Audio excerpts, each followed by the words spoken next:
ஆரோக்கியமும் அறுசுவையும் சங்கமிக்கும் மாபெரும் FMCG Expo and Food Bazaar 2025 நாள் டிசம்பர் 26, 27 மற்றும் 28 தேதிகளில். இடம் சென்னை ட்ரேட் சென்டர் நந்தபாக்கம். அனைவரும் வருக. அனுமதி இலவசம். தினம்தோறும் விளக்கேற்ற நல்ல எண்ணெய் இதயம் நல்லெண்ணெய். 7 தலைமுறைகள் பாரம்பரியமிக்க ஒரே சித்த மருத்துவ ஸ்தாபனம் சேலம் சிவராஜ் சித்த வைத்தியசாலை. இப்பொழுது சேலம், ஈரோடு, சென்னை, ஹொசூர், திருப்பத்தூரில் தினசரி மருத்துவரை சந்திக்கலாம். தொடர்புக்கு 9842722500. திரு பியூஷ் கோயல் அவர்கள் தமிழ்நாட்டுக்கு வந்தாங்க. தமிழ்நாட்டினுடைய பிஜேபியினுடைய மாநில தேர்தல் பொறுப்பாக இங்கே வந்திருக்காங்க. அதிமுகவினுடைய இபிஎஸ் அவர்களை சந்திச்சிருக்கிறாங்க. பாஜகவினுடைய முக்கியமான நபர்களை சந்திச்சிருக்காங்க. இதனுடைய கோர் அஜெண்டா என்ன சார்? தமிழ்நாட்டில் பிஜேபி அதிமுக கூட்டணி ஆட்சி அமைக்கணும், திமுக ஆட்சியை மாற்றணுங்கிறது ரொம்ப சிம்பிளான அஜெண்டா. அலையன்ஸ் நெகோசியேஷன் இதில் பேசப்பட்டிருக்கும் இல்லையா? அலையன்ஸ் நெகோசியேஷன் ஏடிஎம்கே பிஜேபிக்குள்ளே இல்லை, அது வந்து ஏற்கனவே முடிஞ்சு போச்சு. வேறு யாரெல்லாம் கூட்டணி சேர்க்க வாய்ப்பு இருப்பாங்கிற பேசியிருப்பாங்க. அதிமுக பாஜக கூட்டணி சேரணுமாங்கிறது இல்லை, அதிமுக பாஜக கூட்டணி தொடரணுமாங்கிறதும் இல்லை. அது ரெண்டும் இன்டாக்டாக இருக்குது. அதிமுக பாஜக கூட்டணியில் வேறு யாரெல்லாம் சேர்க்கலாங்கிறது கட்டாயம் பேசியிருப்பாங்க. முந்தைய இந்த மாதிரி அவங்க அலையன்ஸ் வைக்கும்போது ஒரு சின்ன மிஸ் அண்டர்ஸ்டாண்டிங் வந்தது இல்லையா? பிரிஞ்சாங்க இல்லையா? அப்போ இது அதெல்லாம் இதில் சார்ட் அவுட் பண்ணப்பட்டு இப்போ வந்து அவங்களுடைய அதெல்லாம் ஏப்ரலே சார்ட் அவுட் பண்ணாது. 2025 ஏப்ரலே சார்ட் அவுட் பண்ணியாச்சு. அவங்களுடைய இணக்கம் அல்லது அந்த அவங்களுடைய அலையன்ஸ்ங்கிறது ரொம்ப ஸ்ட்ராங் ஆகிறதுக்கான விஷயங்கள். அதிமுக பாஜக இணக்கம் பற்றின கேள்வியே இல்லைங்க, அது முடிஞ்சு போச்சு. அது 2024 பிரிஞ்சிருந்தார்கள். there was no misunderstanding, there was complete deviation. ரெண்டுமே ரெண்டாக பிரிஞ்சுட்டாங்க, வேற வேற டைரக்ஷன் போயிட்டாங்க. 25 ஏப்ரலில் எல்லாரும் ஒன்று சேர்ந்துட்டாங்க. இந்த 2 பேரும் நான் அதில் வந்து திரு வாசன் உள்ள கம்ப்ளீட்டாக இருக்கிறாரு. திரு ஜான் பாண்டியன், டாக்டர் கிருஷ்ணசாமி, பாரிவேந்தர், ஏசி சண்முகம் இவர் எல்லாமே கூட இருக்கிறாங்க. அம்மா மக்கள் முன்னேற்ற கழகம் திரு டிடிவி, திரு ஓபிஎஸ் போன்றவர் வருகிறார்களா, அப்போ தேமுதிக, பாமக போன்ற வருகிறார்களா மட்டும் தான் கேள்வியாக இருக்கிறத. இன்னைக்கு பியூஷ் கோயலும் எடப்பாடி பழனிசாமி பேசுனதில் நம்ம 2 பேரும் ஒற்றுமையாக இருப்போங்க, நல்லபடியாக ஒன்றுமொன்னா இருப்போங்கிறதுக்கான சமாச்சாரமே கிடையாது. They are very well. ரொம்ப அவர் தான் இவருக்கு லஞ்சே கொடுத்தாரு, அவங்கள்ட்ட தான் ஃபுல் இம்பார்ட்டன்ஸ் கொடுத்தாங்க. அதெல்லாம் வந்து ரொம்ப இணக்கமாக இருக்கிறாங்க. ஏடிஎம்கே பிஜேபியில் நோ கன்ஃபியூஷன் ஆல்.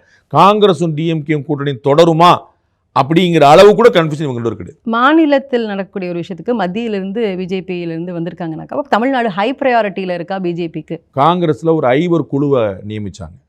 அது என்ன லோ ப்ரையாரிட்டியா? திமுகவோட பேசுகிறதுக்கு ஒரு 5 பேர் குழுவை நியமித்தாங்க. அது லோ ப்ரையாரிட்டியா? எல்லா கட்சியிலேருந்து எப்பயுமே ஆல் இண்டியா பார்ட்டினா எல்லா கட்சியிலும் நீங்கள் கம்யூனிஸ்ட் கட்சியிலேயே பிருந்தாக்கரத்தை பேசியிருக்காங்க, யெச்சூரி பேசியிருக்காங்க, எல்லா பெருமக்களும் பேசியிருக்காங்க. எப்பயுமே டி ராஜாட்ட பேசியிருக்காங்க டேரெக்டாக. எப்பயுமே ஆல் இண்டியா பார்ட்டியில் மேலிட பிரதிநிதிகள் இருப்பாங்க. இது வந்து ரொம்ப பழைய புதுசு நாம்ஸே கிடையாது. அண்டு தமிழ்நாடு பிரயாட்டில் இருக்குது, அது ஆப்வியஸ். இதனால் அது பிரயாட்டில் இல்லை. அதான் முதல்ல பிஜேபியுடைய பிரயாட்டில் இன்றைக்கி அஸ்ஸாமில் ஆட்சியை தக்க வைக்கணும். 5 மாநில தேர்தல் நடக்கும்போது 2026 நம்ம கூட சேர்ந்து அதில் அஸ்ஸாமில் ஆட்சியை தக்க வைக்கணும், வெஸ்ட் பெங்காலில் ஆட்சியை பிடிக்கணும், கேரளாவில் ஆட்சியை பிடிக்க முடியாது, பெரிய சிரமம், கொஞ்சம் நல்ல முன்னேற்றம் வரணும். புதுச்சேரியில் ஆட்சியை தக்க வைக்கணும், கூட்டணி ஆட்சியாக இருக்குது, வேறு மாதிரி அலையன்ஸ் மாறும் மாற்றணும். தமிழ்நாட்டில் அதிமுகவுடைய கூட்டணி சேர்ந்து ஆட்சிக்கு ஹெல்ப் பண்ணும். இதுதான் அவங்களுடைய அஜெண்டா. அப்போ தமிழ்நாட்டை பொறுத்த வரைக்கும் பிஜேபிக்கு தன்னுடைய தனித்து பெரும்பான்மையை வளர்க்கணுங்கிறத தாண்டி அலையன்ஸில் ஸ்ட்ராங் ஆகணுங்கிறது இந்த தேர்தலில் அவங்க ரொம்ப தெளிவாக தான் இருக்காங்க. ஃபியூச்சராகவும் அவங்களுடைய தாட் அதுவாக தான் இருக்குமா? ஃபியூச்சரில் அப்படி எப்படி இருக்கு? யாருக்குமே இருக்காது. ஃபியூச்சரில் அப்படி யாருக்குமே இருக்காது.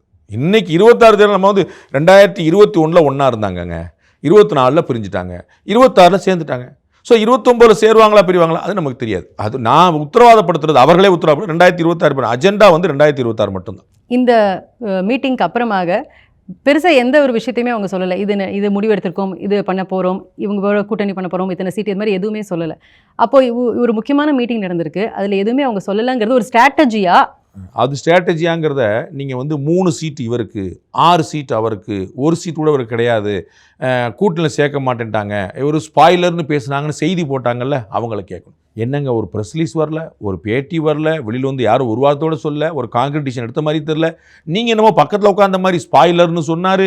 3 சீட்டு இவங்களுக்கு, அம்மா மக்கள் முன்னேற்ற ஓபிஎஸ்க்கு 3 சீட்டு, டிடிவிக்கு 6 சீட்டு, மொத்தமாக முடிச்சு விட்டீங்க. இதெல்லாம் போட்டவங்கள்ட்ட நீங்கள் கேட்கணும். உங்களுக்கு புரியுங்களா? முக்கியமான விஷயம் இல்லை. நான் ஏற்கனவே சொன்னேன், எங்களுடைய சேனல்லையும் சொன்னேன், இந்த சந்திப்பு என்பது அடுத்த கட்டமாக நடத்துவதற்கு என்னென்ன விஷயங்கள் இருக்குது அப்படிங்கிறது. இதற்கு முன்னாடி அஜய் பாண்டா அப்படின்னு ஒருத்தர் இருந்தார். அவர் தான் வந்து தேர்தல் ஆணையம் இதாக இருந்தார். அவர் மாற்றி தேர்தல் அலுவலகத்துக்கு இவங்களை கொடுத்துருக்குறாங்க, பியூஷ் கோயல் கொடுத்துருக்காங்க. பியூஷ் கோயல் ஏற்கனவே முன்னாடி இருந்தவர், தமிழ்நாடு விஷயங்களை அப்புறம் பார்த்தவர். அப்போ பியூஷ் கோயல் வந்த பிறகான ஒரு ஃபார்மல் மீட், அவ்வளோதான். அப்போ கூட்டணியில் யார் சேர்க்கணும், தாவேகா வர வாய்ப்பு இருக்கா இல்லையா, தேமுதிக, பாமக மற்றவர்கள் அதிருப்தியில் இருக்கக்கூடியவங்களை சேர்க்கறதுக்கு என்ன வாய்ப்பு, இதெல்லாம் டிஸ்கஸ் பண்ணியிருப்பாங்க. சீட் ஷேரிங் அளவுக்கு இப்போ நடக்கல. இது வந்து ஒரு ப்ரிலிமினரி மீட்டிங்.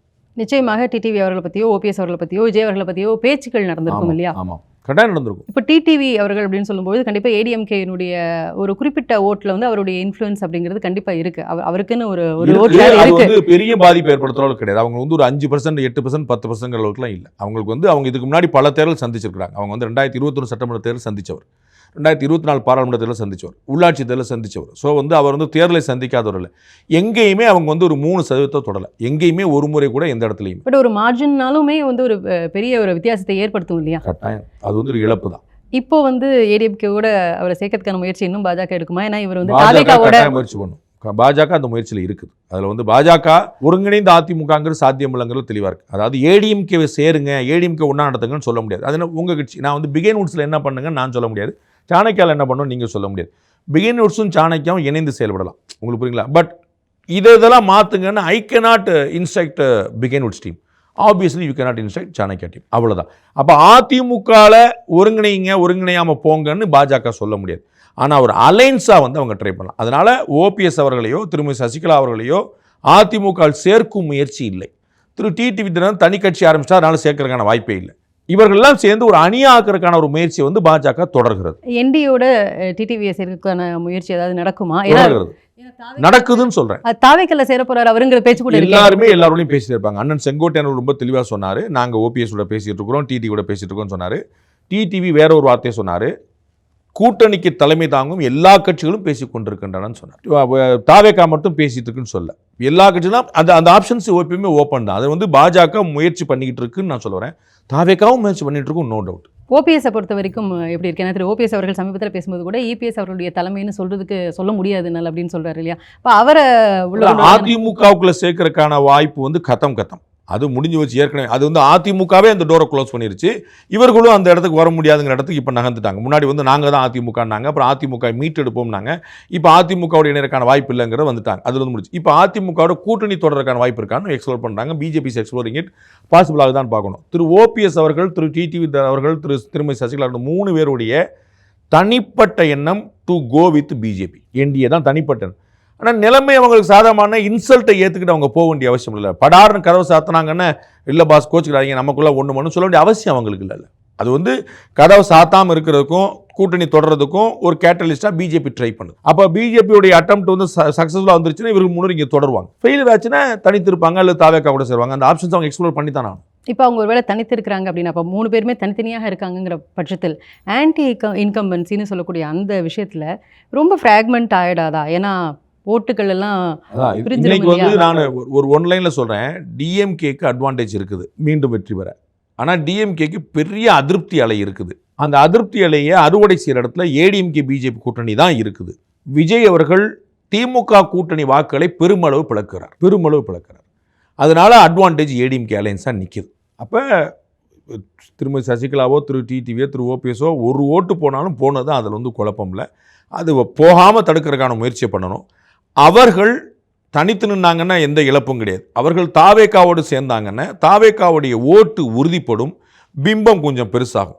ஆனால் அதனால அவர்கள் வெள்ளருக்கு போயிடுவாங்க, அதனால அதிமுக தோல்வி அடையுங்கிற நிலைமை இல்லை. காங்கிரஸ் அங்கே வந்தால் மட்டும்தான் ஒரு மும்முனை போட்டியும் ரிசல்ட் சொல்ல முடியாத நிலைமை ஏற்படும். அது வரைக்கும் ரிசல்ட் வந்து ஆல்மோஸ்ட் தெரிஞ்சது தான். அதிமுக பாஜக கூட்டணி அப்படிங்கும்போது தமிழ்நாட்டை பொறுத்த வரைக்கும் ஒரு விஷயம், ஒரு விமர்சனம் கூட இருக்குது. என்னென்னா இப்போ டெல்லி கண்ட்ரோலில் இருக்குது அப்படின்னு. இப்போ அந்த டெல்லி கண்ட்ரோல் அப்படிங்கிறத எப்படி பாஜக அதுக்கு எப்படி ரெஸ்பாண்ட் பண்ண போகிறாங்க? காங்கிரஸ் திமுக கூட்டணியில் இருக்கும்போது யார் கண்ட்ரோலில் யார் இருக்கிறாங்க? 2 வாய்ப்பு இருக்கும். நீங்கள் சொல்கிற கணக்கு லாஜிக் 2 வாய்ப்பு. ஒன்று, டெல்லி காங்கிரஸுடைய கட்டுப்பாட்டில் தமிழ்நாட்டு திமுக இருக்கணும். ஒன்று, இல்லைன்னா தமிழ்நாட்டு திமுகவுடைய கட்டுப்பாட்டில் டெல்லி காங்கிரஸ் இருக்கணும். ரெண்டு தானே இருக்கணும். 2 வாய்ப்பு தானே சொல்லணும். அதே மாதிரி இங்கே இருந்துட்டு போகுது. யார் கட்டுப்பாட்டில் யார் இருந்துட்டு போகிறாங்க? இப்போ என்ன கெடுச்சு? அதிமுகவுக்கு அடிமையாக பாஜக இருந்துட்டு போகுது, அதனால கெடுச்சு. காங்கிரஸ் வந்து திமுக அடிமைன்னு சொல்லுங்க. காங்கிரஸும் திமுகவும் கூட்டணி சேர்ந்தா அது ஜனநாயக சக்திகள் ஒன்றிணைவது. அதிமுகவும் பாஜகவும் கூட்டணி சேர்ந்தா அடிமை சாசனம். எனக்கு ஒன்றும் புரியவே இல்லை. என்ன லாஜிக் இது? இப்போ நீங்கள் சொன்ன மாதிரி அதிமுக கூட்டணியில் திமுக ஆட்சியில் நிறைய அதிருப்திக்குரிய விஷயங்கள் இருக்குதா இல்லையா? அவ்வளோ தூரம் சொல்லுவீங்களா இல்லையா? மோசமான ஆட்சின்னு சொல்ல வேண்டாம். பட் வருத்தத்துக்குரிய, வேதனைக்குரிய, அதிருப்திக்குரிய விஷயங்கள் நிறைய இருக்கு. யாராவது ஒரு கூட்டணி கட்சி சொல்லி காட்டியிருக்காங்களா? சண்டை போட்டிருக்காங்களா? ஆர்ப்பாட்டம் போராட்டம் பண்ணியிருக்காங்களா? நேற்று வாய் தவறி ஒருத்தர் வந்து 100 நாள் வேலைவாய்ப்பு திட்டத்தில் கரூரில் வந்து விடுதலை சிறுத்தைகள் மாவட்டத்தில் வாய் தவறி தமிழ்நாடு அரசை கண்டிப்போம்ட்டார். மைக்கை பிடிங்கி திட்டி விட்டாங்க. யோ சரியா சொல்லுப்பா அப்படின்னு சொன்னால் சாதாரண முடிஞ்சிருக்கும்ல. ஒரு மாவட்ட செயலாளர் தானே, அவரை இன்சல்ட் பண்ணுறாங்க. அவர் உள்நோக்கத்தோட சொல்லியிருப்பாரா? வாய் தவறி ஒரு விஷயத்தில் போகும்போது நம்ம வந்து கண்டிக்கணும் தமிழ் அரசை கண்டிக்கணும் சொல்லியிருப்பாரு, ஒரு போக்கில் சொல்லிட்டார். அதை சரி பண்ணிட்டு அங்கே முடிஞ்ச மாற்றி சொல்லி பண்ண முடிஞ்சு வச்சு மைக்கை பிடிங்கிட்டீங்க, கூட்டணி கட்சி இன்சல்ட் பண்ணுறீங்க, யாராவது பதில் சொல்லியிருக்காங்களா? அப்போ வந்து விடுதலை சிறுத்தைகள் வந்து திமுகவுக்கு அடிமை அப்படின்னு ஒத்துக்கிடுவீங்களா? வேங்கை வயல் அண்ணன் என்ன செஞ்சிருக்காரு? நாங்குநேரி தாக்கல் அண்ணன் என்ன செஞ்சிருக்காரு? ஆணவ படுகொலை தமிழ்நாட்டில் நடக்கலன்னு சொல்லுங்க, கூட்டுப்பாளையம் நடக்கலன்னு சொல்லுங்க. என்ன செஞ்சிருக்காங்க? எந்த கூட்டணி கட்சி என்ன செஞ்சிருக்குன்னு சொல்லுங்க. முதலீட்டாளர் மாநாடு கொண்டு வாண்டாங்களே, கம்யூனிஸ்ட் கட்சிகள் என்ன சொல்லியிருக்காங்க? பாஸ் தொழிலாளர்களுக்கு ஏதாவது செஞ்சிருக்கலாம் கேட்டிருக்காங்களா? யாராவது ஒரு கூட்டணி கட்சி சொல்லியிருக்காங்களா? அவங்கெல்லாம் வந்து பாசிச பாஜக எதிர்க்கிறதுக்கு ஒன்றிணைந்து இருக்காங்க, ஜனநாயக சக்திகள் ஒன்றிணையணும். ஏடிஎம்கே பிஜேபி சேர்ந்தா யாருக்கு யார் அடிமைன்னு உங்களுக்கு ஒரே கன்ஃபியூஷனாக வருது. இது மக்களிடம் இருக்கக்கூடிய விஷயங்கிறதுனால பொதுப்படையாவே நம்ம சொல்ல எல்லாருமே பேசக்கூடிய விஷயம். இந்த மாதிரி யாருமே பேசல. உங்க காதுல இதெல்லாம் தெரியும். டிஎம்கே விமர்சனம் பண்ணி ஒரு கமெண்ட் கூட பப்ளிக்ல உங்க கண்ணிலே தென்படல உங்க சேனல்ல. பண்ணுதா? அப்படி இல்லவே இல்லையா? சோசியல் மீடியால ரோட்ல போனா டிஎம்கே யாரு ஆஹா இது போன்ற ஒரு பொற்கால ஆட்சி பார்த்ததே இல்லை அப்படின்னா எல்லாரும் சொல்றாங்க. அதே மாதிரி இதை பத்தி பேசுவாங்க. அதுல என்ன இருக்கு? ஆக்சுவல் பாயிண்ட் பாத்தீங்கன்னா உங்களுக்கு ஒரு லைட்டர் வெயின்ல சொல்லிடுறேன். பிஜேபியோட மூத்த தலைவர் ஒன்று சொன்னார், இவங்கெல்லாம் எங்களை வந்து அதிமுக வந்து எங்களுக்கு அடிமையாக சொல்கிறாங்க. ஆக்சுவலாக நாங்கள் தமிழ்நாட்டு பாஜக தான் அதிமுகவுக்கு பின்னாடி நிற்குதுன்னு சொல்லிட்டேன். பாஜக தலைவர் ஒருத்தர் என்று சொன்னது, நாங்கள் தான் சார் அவங்க பின்னாடி நின்றுட்டு இருக்கிறோம் அப்படின்ட்டு. இதுதான் இன்னைக்கு நடைமுறை உண்மை. அப்போது அம்மாவை மாதிரி இபிஎஸ் அவர்களும் அந்த விஷயத்தில் வந்து ரொம்ப ஸ்ட்ராங்காக இருக்காங்களா? நல்லா அப்பர் ஹேண்ட் எடுத்திருக்கிறார். அது வந்து பிஜேபி சரியில்லைன்னே சொல்லிட்டு இருக்கிறேன் நான். பிஜேபி வந்து தனித்து ஒரு போராட்டமே பண்ணலையே, ஒரு ஆர்ப்பாட்டம். எதிர்கட்சிகள்லாம் வந்து எப்படி செயல்படுறாங்கன்னு கேள்வி வருதுல. எதிர்கட்சினா பிஜேபி ஒரு தனி எதிர்கட்சி தானே, அதிமுகவுடைய கூட்டணி கட்சியாக இருக்கலாம், அதிமுக கிளை கிடையாதுல. அவங்க பண்ணியிருக்கலாம் இதுக்கு எல்லாத்துக்கும். இதே கூட்டு பாலியல் கொடுமை, இதே பால் விலை உயர்வு, இதே பெட்ரோல் விலை உயர்வு, டீசல் விலை உயர்வு எல்லாத்துக்கும் எடுத்து அடிச்சிருக்கலாம். தமிழ்நாடு என்ன பண்ணீங்க? ஒன்றுமே பண்ணலாம் கேட்கலாம்ல. 10 ரூபா நான் குறைப்பேன்னு சொன்னார்ல தமிழ்நாட்டு முதலமைச்சர், தேர்தல் அறிக்கை சொன்னார்ல, செய்யலாம்னு கேட்கலாம்ல. பால் விலை உயர்த்திட்டீங்க, சொத்து விலை உயர்த்திட்டீங்க, டீசல் பெட்ரோல் விலை குறைப்பேன்னு சொன்னால் குறைக்கல, செய்யலாம்ல. ஒன்றுமே பண்ணலையே. அப்போ ஏடிஎம்கே ஆர்ப்பாட்டம் பண்ணல, ஓகே என்ன பண்ணிட்டு போகிறாங்க? பிஜேபியே ஆர்ப்பாட்டம் பண்ணல. பிஜேபிக்கு எதிராக நேற்று வரைக்கும் ஆர்ப்பாட்டம் பண்ணியிருக்காங்க. மன்ரேகா திட்டத்தை மகாத்மா காந்தி திட்ட பேரை மாற்றிட்டாங்கன்னு சொல்லிட்டு நேற்று வரைக்கும் திமுக கூட்டணிக்கு தமிழ்நாடு திமுக கூட்டணி கட்சி எதிர்த்து என்ன ஆர்ப்பாட்டம் பண்ணியிருக்காங்க பிஜேபி? ஒன்றும் கிடையாது. அப்போ நீங்கள் என்ன பாராட்டணும்? சே அதிமுகவுக்கு விசுவாசமாக இருக்குது பாஜகன்னு பாராட்டணும், மாற்றி பாராட்டணும். அதிமுகவே விமர்சனம் பண்ணிட்டு இருக்கீங்க. இந்த முறை தேர்தலில் வந்து அதிகமான சீட் பாஜக கேட்கறதுக்கான வாய்ப்பு இருக்கா? கேட்குற மாதிரியே தெரியல. நான் அவங்க வந்து கூட்டணி கட்சிலாம் சேர்ந்து ஒரு 80 சீட்டாக கேட்பாங்கன்னு பார்த்துட்டு இருக்கிறேன். அவங்க வந்து ஏதோ கிடைச்ச வரைக்கும் வாங்கிட்டு போவோம். அண்ணன் எடப்பாடியார் வந்து ஏதாவது கொடுத்தாருன்னா போதுங்கிற இடத்துக்கு போயிட்டாங்கன்னு நினைக்கிறேன். அவங்க வந்து பிஜேபி வந்து ஒரு ஸ்ட்ராங் நெகோசியேஷன் வைக்கிற மாதிரி நான் அறியுங்கானும் குறியுங்கானும் ஒன்றும் எனக்கு தெரியவே இல்லை. இந்த எலெக்ஷனை பொறுத்த வரைக்கும் பாஜக எப்படி அணுகுறாங்க? டிஎம்கேக்கு அகைன்ஸ்ட் அந்த ப்ரோட்டஸ்ட், திமுக ஆட்சியை வீழ்த்தணும், அவ்வளோதான். அதுக்கு நம்ம என்னனாலும் பண்ணுவோங்கிற இடத்துல பாஜக வந்துருச்சு.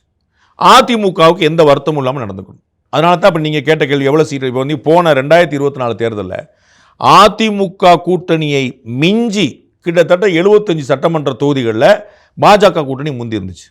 புரியுங்களா? 2024 மக்களவைத் தேர்தலில் நீங்கள் அசம்பிளிக்கு கன்வெர்ட் பண்ணிங்கன்னா ஆல்மோஸ்ட் ஒரு 75 கான்ஸ்டியூன்சியில் பிஜேபி அலைன்ஸ் சர்பாஸ்டு ஏடிஎம்கே அலைன்ஸ். அப்போ நம்ம நார்மலாக என்ன செய்வோம்? சார் 75 தொகுதியில் நாங்கள் உங்களை முந்திட்டோம், அதனால் அந்த 75 தொகுதி எங்களுக்கு கொடுத்துருங்கன்னு கேட்போம் கூட்டணியா. அப்படி கேள்வியே இல்லை, அப்படி பேச்சே இல்லை. அவங்க வந்து அவங்க அலைன்ஸுக்காகவும் பேசலை, அதாவது பழைய என்டிக்காகவும் பேசலை, தங்களுக்காகவும் பேசலை, கொடுத்தது வாங்கிட்டு போகிற இடத்துல நிற்கிறாங்க. அது நின்னா அவங்களுக்கு தான் பலவீனம். ஜனவரிக்கு அப்புறமாக மாற்றம் நடக்கும் அப்படின்னு எல்லா கட்சியிலுமே பரவலாக சொல்கிறாங்க. அது தாவேகாலையும் சொல்கிறாங்க, ஏடிஎம்கேலையும் சொல்கிறாங்க. இப்போது ஏடிஎம்கே பாஜக இந்த மீட்டிங்க்கு அப்புறமாகவும் ஜனவரிக்கு அப்புறமாக பொங்கலுக்கு அப்புறமாக ஒரு பெரிய மாற்றம் இருக்குன்னு சொல்கிறாங்க. சொல்லிட்டேன் நான் வந்து இன்னமும் என்ன சொன்னேன்னா ஜனவரி 26ன்னு ஒரு தேதி வேறு குறித்து சொல்லிட்டேன். இப்போ வந்து எல்லாருமே பொங்கலுக்கு பிறகும் சொல்ல ஆரம்பிச்சிருக்காங்க. நம்ம வந்து திரு எடப்பாடி பழனிசாமி அவர்கள், திரு ஓபிஎஸ் அவர்கள், திரு டிடிவி அவர்கள், நிறைய பேர் வந்து அண்ணன் செங்கோட்டையன் அவர்கள் நேற்று லேட்டஸ்ட்டாக எல்லாருமே பொங்கலுக்கு பிறகுன்னு சொன்னாங்க. நான் தான் சொன்னேன் 9ஆம் தேதி ஜனநாயகன் படம் ரிலீஸு. அவர் ஒரு முடிவு எடுப்பார், நம்ம வந்து தனியாக நிற்கிறதா சேர்ந்து போகிறதான்னு. அவர் முடிவை ஒட்டி தான் மற்ற நிறைய விஷயங்கள் வரும். அந்த படம் ஜனநாயக படம் வந்து எப்படி இருக்குதுங்கிறது ஒரு 10 நாள் வந்து உங்களுக்கு கணக்காகும். அப்போ வந்து 9ஆம் தேதியிலேருந்து ஒரு வாரம் 10 நாள் வச்சுக்கோங்க, 19ஆம் தேதி அதுக்குள்ளே பொங்கல். அப்போ வந்து ஜனவரி 26 வாக்கில் ஃபைனல் கால் எடுப்பாங்கன்னு தான் நான் சொன்னேன். அதுதான் இப்போ எல்லாருமே ஜனவரி 26 வாக்கில் தான், ஜனவரி லாஸ்ட் வீக்கில் தான் டிசிஷன் எடுக்குங்கிறது நான் 100 முறை சொல்லியிருக்கேன். அதுதான் இப்போ எல்லா தலைவரும் சொல்லிட்டு வராங்க. ஜனநாயகன் பற்றி பேசுனதுனால கேட்குறேன். இப்போ மலேசியாவில் ஆடியோ லான்ச் நடக்குது, பொலிட்டிக்கலாக இருக்கவே கூடாதுன்னு மலேசியன் கவர்மெண்ட் அவ்வளோ ரெஸ்ட்ரிக்ஷன்ஸ் வச்சிருக்காங்க. மலேசியா சிங்கப்பூர் யாராவது போயிருந்தாங்கன்னா அவங்களுக்கு தெரியும், எப்பயுமே அவங்களோட ரெஸ்ட்ரிக்ஷன் தான். பாலிடிக்ஸ் பேசுறதுக்கு நாங்கள் தனி இடம் வச்சிருக்காங்க, அங்கே பேசிக்கலாம். நீங்கள் கலை நிகழ்ச்சிகள் வச்சு நாங்கள் பாலிடிக்ஸ் பேச முடியாது. அதாவது எக்ஸிஸ்டிங் கட்டுப்பாடு தான். இவருக்காக விஜய்க்காக போட்ட கட்டுப்பாடில் விஜய் தாவேக்காவுடைய வந்து மலேசியா பிரான்ச்சை ஓப்பன் பண்ணல, தாவேக்காவில் இருக்கக்கூடிய அரசியல் தலைவர்களுக்கு போட்டி அவர் கிளம்புறங்கள. அதனால் திமுக சொல்லி அங்கே பண்ணிருச்சு, இந்த காமெடிலாம் எதுவுமே கிடையாது. மலேசியாலையும் சிங்கப்பூர்லேயும் நீங்கள் பாலிடிக்ஸ் பேச முடியாது. பாலிடிக்ஸ் பேசுறதுக்கு ஒரு இடம் இருக்குது, களம் இருக்குது, தளம் இருக்குது. அது தவிர வேற எங்கேயும் பேச முடியாது. உங்களுடைய நேரத்திற்கு ரொம்ப நன்றி. நன்றி.